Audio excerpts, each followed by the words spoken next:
மிக நீண்ட இடைவெளிக்கு பிறகு நான் முதல்ல பதட்டத்தோட தான் வந்தேன். இந்த இடத்த கண்டுபிடிக்கிறதுக்குள்ள பயங்கர டென்ஷன் ஆகிடுவேன். பட் நான் போக போக என்ன வசீகரித்ததுக்கு நிறைய புத்தகங்கள் பார்த்த உடனே அடிப்படையில் நான் ரீடர், ட்ராவலர், அப்புறம் க்ரானிக் ரீடிங், ரைட்டி ரீடிங், இந்த ஃபில்மாஸ் பெருமைக்காக சொல்ல நிறைய இடங்கள் கண்ணாப்பின்னு சுற்றுறேன். ஆனால் எதுலையுமே இல்லாத ஒரு திருப்தி மிக குறுகிய நேரத்தில் இதை நான் உணர முடிஞ்சது. இது இந்த இடத்தோட அவருடைய ஆற்றோடுக்கான தமிழ் உச்சரிப்பு அப்படியே மனசை மைந்திரகான ஒரு ஃபீல்.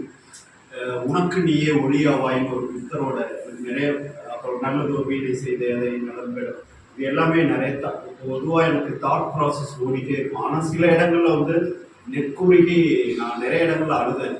இன்னைக்கு எனக்கு அது நம்பிக்கை இல்லை. இந்து மதத்தில் மூத்தவர்களுக்கான மரியாதை மகாலய அமாவாசை வீட்டில் பண்ணணும் நான் பண்ணவே இல்லை. ஆனால் இங்கே வந்தப்போ இவர் ஒரு வார்த்தை சொல்கிறார், உங்கள் அப்பாவை நினச்சி பாருங்கன்னு.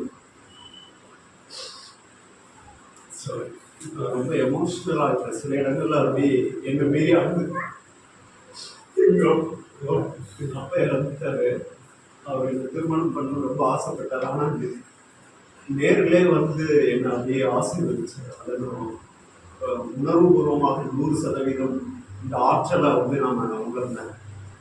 நம்ம E=mc², energy can either be created, அந்த ஆற்றல் மாறா கோட்பாடு அதெல்லாம் நம்ம படிச்சிருக்கோம். பட் அதெல்லாம் அப்ளை பண்ணுறதுக்கான வாய்ப்பு நான் ப்ராணிக் ஹீலிங் கூட ப்ராக்டிஸ் பண்ணுறது இல்லை. ஆனால் இந்த மிக குறுகிய நேரத்தில் அதை உணர முடியுது. இந்த வாய்ப்புக்கு மிக்க நன்றி. அவர் எல்லா வகையிலும் இந்த பிரபஞ்ச சக்தி அவரை எல்லா வகையிலும் அவரை வழி நடத்தட்டும். நாம் எல்லோரையும் அந்த பிரபஞ்ச சக்தி வழி நடத்தட்டும். நான் வாழ்த்த அளவுக்கு இந்த நான் உண்மை என்னோட அடி மனசுலேருந்து பேசுகிறேன். ரொம்ப மிக அற்புதமான ஒரு ஆனந்தமான அனுபவத்தை வழங்கிய இதை எல்லோருக்குமே நன்றி.